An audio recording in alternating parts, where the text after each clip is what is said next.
Hello, everybody. Welcome to the Sunday live stream after what was a historically monumental Saturday. Finally, we are on Sunday, and I think things are going to turn around. And as always, I've got my buddy Jerry V. Hall to come here. Jerry, how's it going, man? It's going great. Hey, everyone. For those of you that had a couple dollars in your account, were able to buy the major dip. Good for you. Good for you. I think going to be rewarded. Now, the things we're going to talk about today, those are some pretty positive developments that was all related to a misunderstanding. However, as we talk about it, you'll understand that, of course, these are negotiations. There's always going to be one side that's going to give some crazy offer. Then you're going to get like a reasonable counter offer, and then another crazy counter offer against that. So this will just go back and forth. So just remember this, and I'll ask Jerry before we go on. There's no fundamental shift here. There is no double spend. There is no quantum computing. There is no Jerome Powell coming out and going, you know what, we should raise rates. Or the money print rate isn't shutting off. So just before we get into this, Jerry, did I miss something about like the fundamental shift? Was there a fundamental shift yesterday where something happened underneath? Was this just manipulation behind the scenes? Or is there something I'm just missing before we get into like the good stuff, the good news? The historic level of liquidations in the derivatives world is a direct result of two things. One, a news, right? A piece of information entering into the marketplace, and an incredibly fragmented market. And what I'm talking about is how one exchange can price something at one price and another 5 others will have completely different prices of the same thing at the same time. Now, we don't see those kind of disjointed elements in the traditional markets because the truth of the matter is the largest capital market structure in the world is made up of 3 major players: the New York Stock Exchange, the NASDAQ, and the CFT, the Commodities and Futures Exchange. Got it. Now, there is not the ability to arbitrage or mislocate Apple stock. It's only available in one market. That's not the case in the digital asset space with all of these different exchanges offering the same asset. So, when you, in your video yesterday, were talking about manipulation, there are many opportunities to create disjointment in the system. And the minute that happens in the derivative markets where there are sell points or liquidation points or, must sell or must buy or this is triggered or that's triggered, you can get a lot of different outcomes. And so what we saw was a cascading of those events, and they were just like steamrolling each other. How much of it was manipulation? Only the forensics will tell us later down the road. We don't have all the information, but it sure is awfully suspicious that we had the largest liquidation event in the history of this industry over nothing. It's true. Over some news and some negotiation. This is strange to me. No, it's very strange. And just like Guy from Coin Bureau put this out this morning, analysts warn the true size of the largest crypto liquidation could be 400 billion. We were going crazy over 20 billion. And one of the reasons they say is because Binance API throttling only reflected 5% of liquidations during the cash, or only were able to like show 5%, but it may have been much worse, 20x times worse. So if you're talking a look at that, what Jerry just said, it was pretty bad. And if you're still around here, I can get why people are at extreme fear. But if you hung around or even, were ballsy enough to buy yesterday, like me and Jerry, congratulations. I think you're going to be rewarded in the long haul, but we'll see. So just to piggyback what Jerry said, when you have these cascading liquidations and we have a big sell effect, this is really all it is. Margin trading, like we talk about, it's going to happen. And my rules say don't use leverage, but some people want to use leverage. It's fine. I'm not like Me and Jerry aren't your dads. You know, you can do whatever you want to do, but there are problems with the leverage trades. That's what it is. You get liquidations, and of course the herd mentality comes in. Like, hey, those guys are liquidated, and there's a negative effect. All these longs are going, I got to get out too, and then boom, you get out, and the next guy gets out. That's why there's, you know, and then of course there's thin order books, and don't forget about the bots in the background, which are picking up all these signals, and TA guys are going, whoa, check that out, and they're out, and then you get the slippage and arbitrage, and of course these stop loss orders, they get blown through, which we're going to talk about in a bit, and that's just pretty much what happens. And then you have a very big bad day, which is what we saw yesterday. It happens. So look on the bright side. You are here. You're okay. You're healthy. We're great. And then before we get into it, I just want to say, like, there's good things going on in the world. Like, I just saw this, that apparently all the hostages will be released from the peace treaty that's been brokered between Israel and Hamas. So that's a great thing. There are good things happening in the world. It's not all awful. And I will say, we have a nice little run up. Let me refresh this. Now, I'm not here to, hey, 3-1. I'm not here to say, okay, guys, we're back. We just recovered all losses. No, we didn't. Just because you're up 2% today doesn't exclude the fact that you're down over 7 days, 7%. That's pretty much Bitcoin, right? Ethereum is, in the last 24 hours, they're up 8%, but in 7 days, you're down 9%. BNB is the only winner. And of course, there's been rumors and talk about how there was these flash liquidations and it looks like things were blown through. I get it, but it is what it is. And these are the things that happen. Like, before we go on, Jerry, do you do any leverage plays or any kind of like trades? No, I do not. I learned my lesson in 2021. What happened? I took a leverage loan. I took a collateralized loan against my bag of crypto that was sitting on Nexo, and ended up having to sell a bunch of it to cover. So I borrowed 100,000, and I ended up losing 140,000 to pay the 100,000. So it cost me $40,000 to borrow 100 grand. Oh, okay. That was all because of the timing and the way the market was cascading down. And I was forced to sell assets at below the rate in which I purchased them, creating the loss.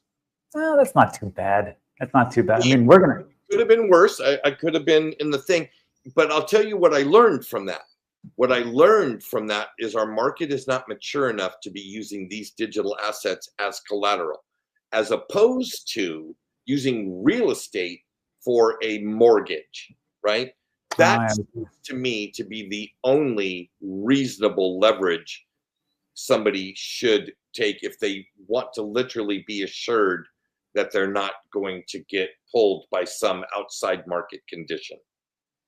Yeah, well said. I mean, it's the things that I sometimes forget to talk about, but you're right. Real estate is just one of those things that I know people, I mean, we'll talk about this in another show, but real estate is one of those things that it's boring and it's work, and you know, people don't like to do it. But I got to tell you, as far as cash flow and moving forward and using it as like tax deduction, it's the greatest. It's just the greatest.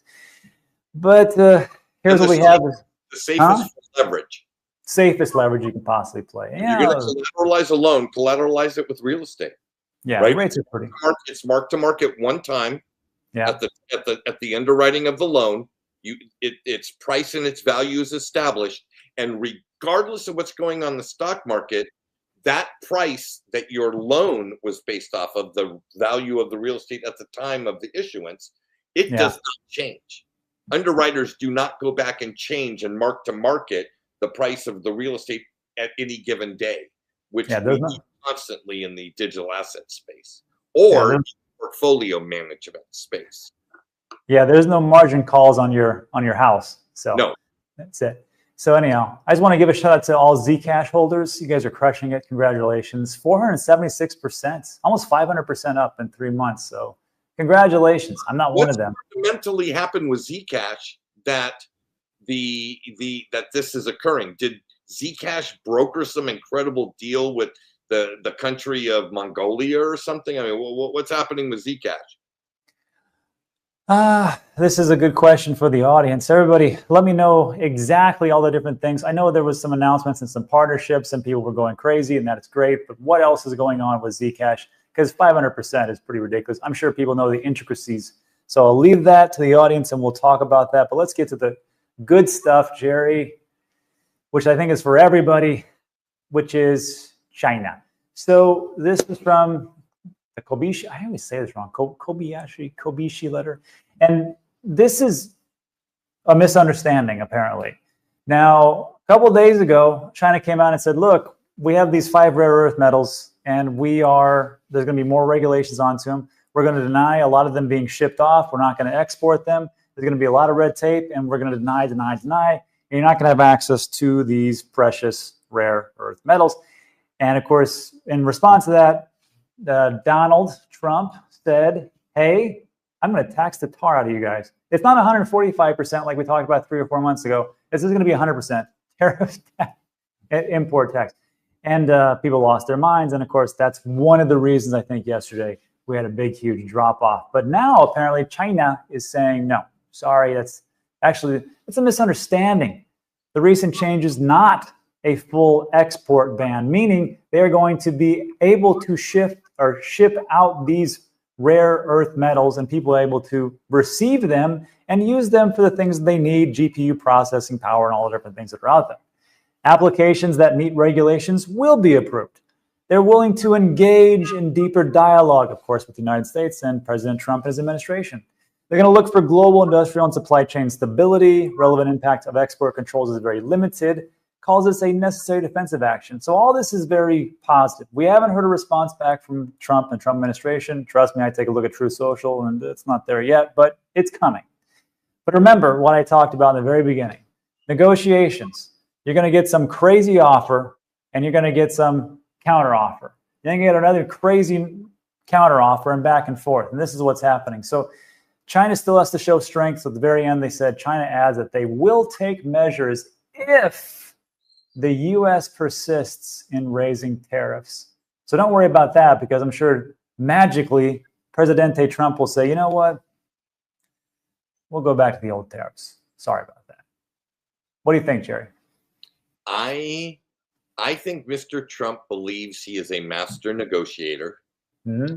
And that old adage of a carpenter has a tendency with his hammer in his hand to see everything as a nail.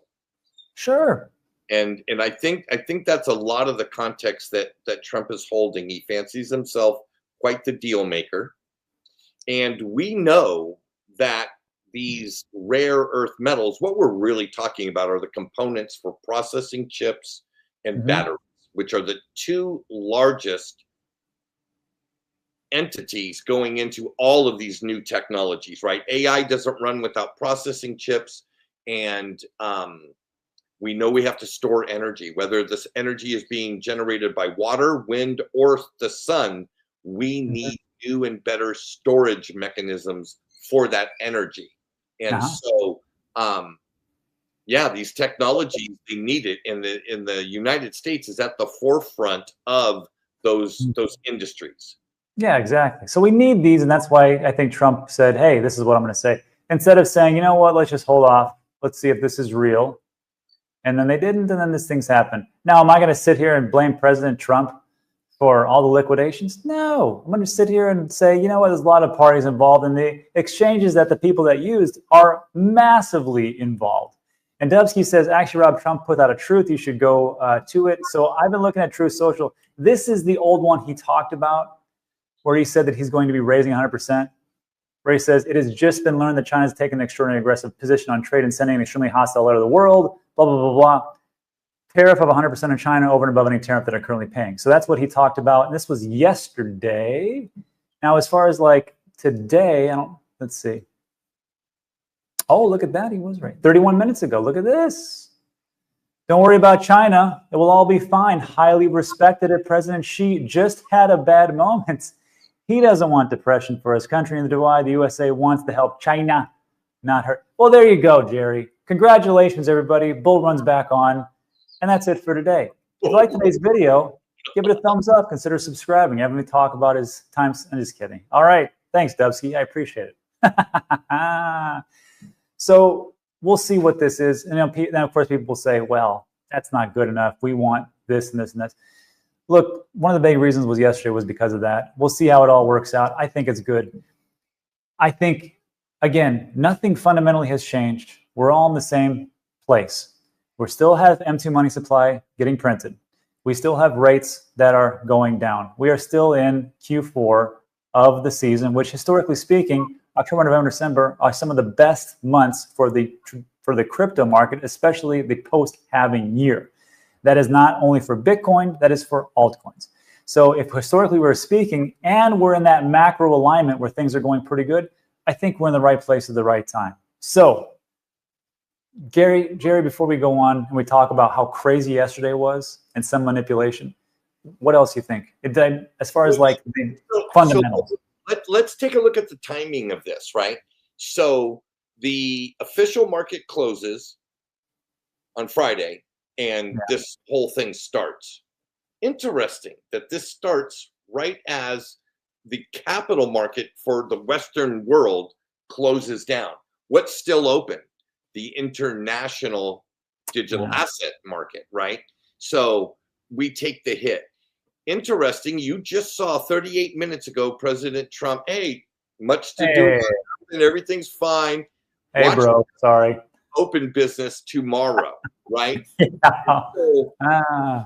So all of these shakeouts are just that. I can tell you that this whole event did nothing for me but afford me an opportunity to acquire some of the assets I already want at anywhere from 8 to 25% discount to what they were Friday afternoon. True, exactly. I don't work in leverage. For those that do work in leverage, that's the price of admission.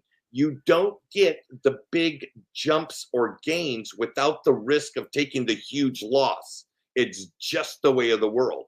And so if you're dabbling in leverage and you're new to the market and you got hurt, well, maybe you can rub some dirt on it and learn a lesson from it, like I have, and like Robin has, and other people have. Oh, yeah. Double down. Will we see another event like we saw Friday in the next 10 days? Most likely not. Go for it. Go for it. And you know what? It's one of those things, like it's a learning experience. As long as you didn't lose everything, that's the big thing. And this is why I have the rules up in the specific order, because we've all been there, and it's okay to make mistakes, right? It's just you got to learn from those mistakes and go from there. Real quick, Saint MT answers our question. Hey, Rob, thanks. Put simply, Zcash is pumping as it's been exposed to grayscale clients who are not your ordinary retail. This, as well as privacy narratives, is why it's pumped so crazy. Yeah, exactly. And especially if you're going to get a credit score and a digital ID in the UK and across parts of Europe, maybe you want to use Zcash or Monero or whatever else. So I can definitely see that. And then Alchemist says, hey, Trump operative shorted before the announcement, now cover and buy, now announce reversal, wash, rinse, repeat. That's a good point. So anyhow, rule it out. Cannot rule it out. Cannot rule it out. Don't trust. Verify. So that's what we have right there. Jared, let's talk about just how crazy yesterday is. So the more you learn about October 10th, crazy it is. Also from Kobe Shalati. Great stuff. Great stuff. Let's see. So first, you had and I didn't know this, you had a sell off at 9:30. And that was before the Trump tariff that we just took a look at on True Social was at 10:57 Eastern time. So at 9:30, somebody knew something, and they were starting to sell off like crazy. At this point, many whales were already loading shorts. Those bastards. Then at 4:30 and 4:49, a whale purchased over 23 million of shorts. Actually, I can kind of, I can't see that. Where it gets even more crazy, that longs were liquidated at a 7-to-1 ratio to shorts, also historically high. That means that the vast majority, or 80% of the 1.6 million shares were liquidated or leveraged long. Well, that makes sense. The whales promptly sold off. Volume was so strong. This was interesting. Volume was so strong that it led to the first ever $20,000 candlestick in Bitcoin. So I guess this time it is different.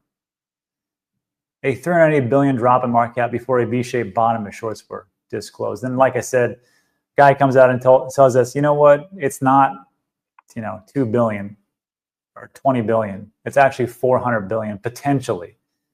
So this is where we're at. This is how bad it is. And then people will talk about the bad part of it, but think of all the good things that the manipulators got. So this is from Alex Wasey, and it was an Atom USD trading pairs. Apparently Atom, which has I want to say it's over a $2 billion market cap, somehow it went from, let me see what it is. Some bought it at 1/100 of a penny. Yeah. Wow. So it used to be at $3. Hold on. Well, yeah, it's doing pretty good today. It was $3, $4, somewhere around there, something like that.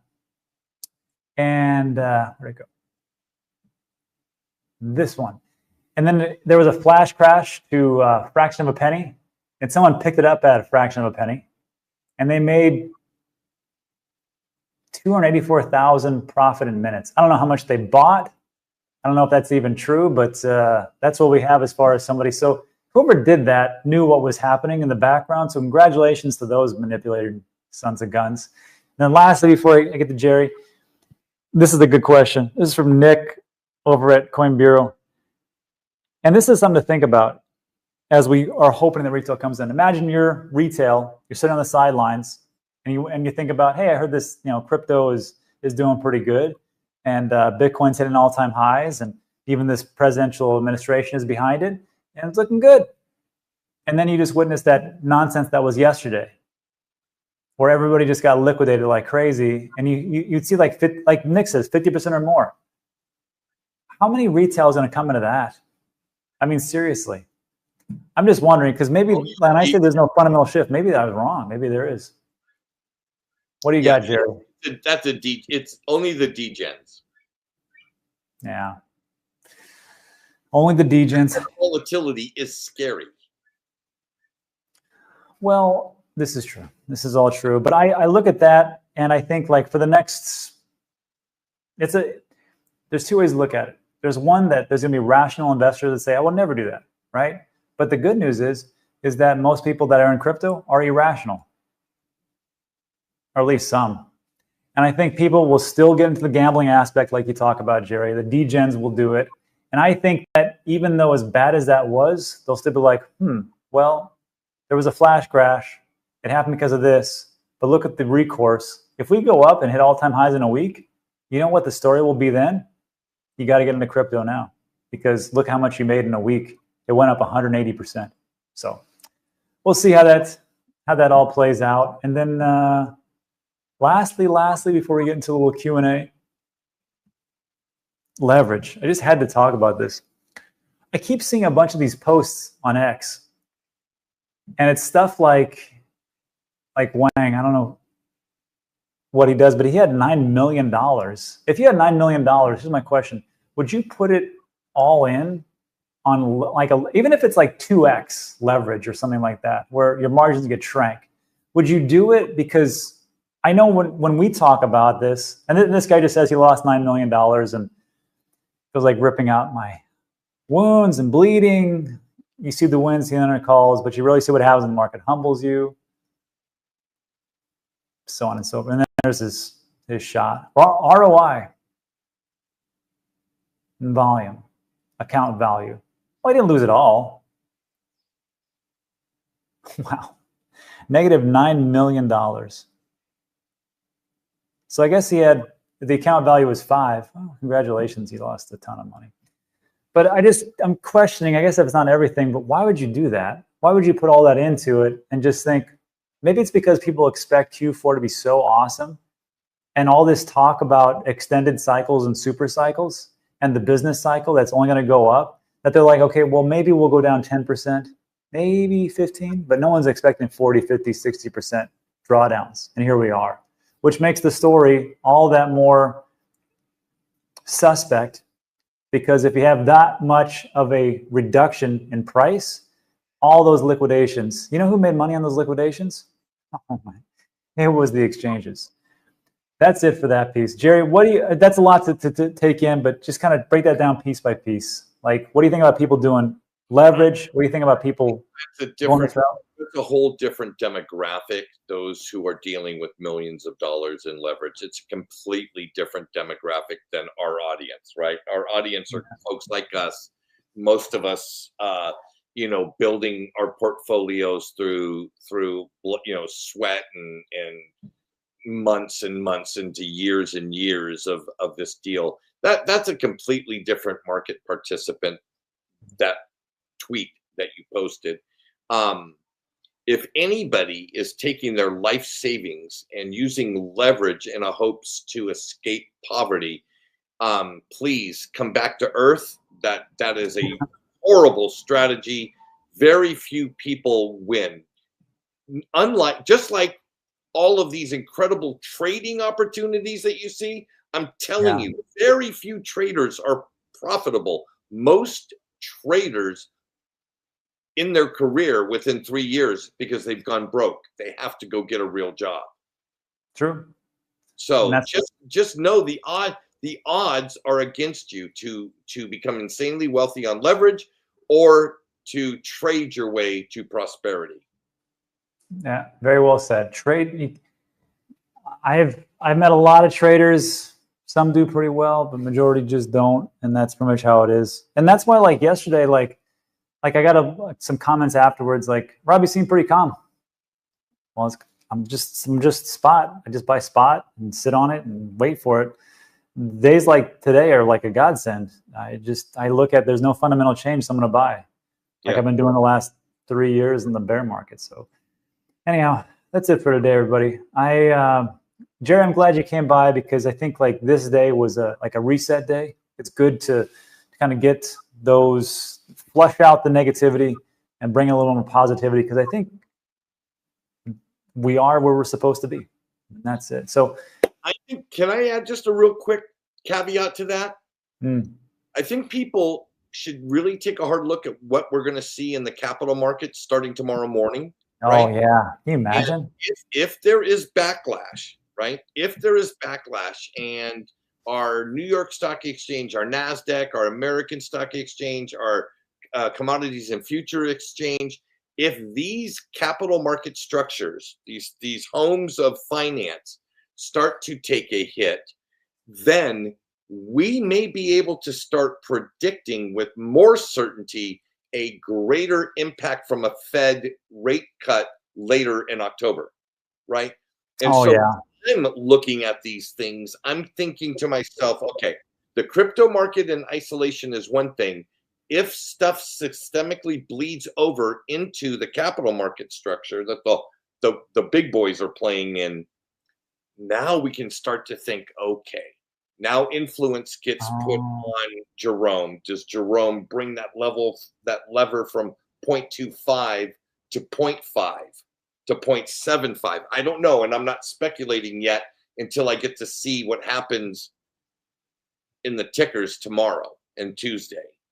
But this is something to keep an eye on, because now all of a sudden, when they press a button, things happen in the opposite direction that we just saw them happen with the liquidations. They happen in the other direction quickly. Boom.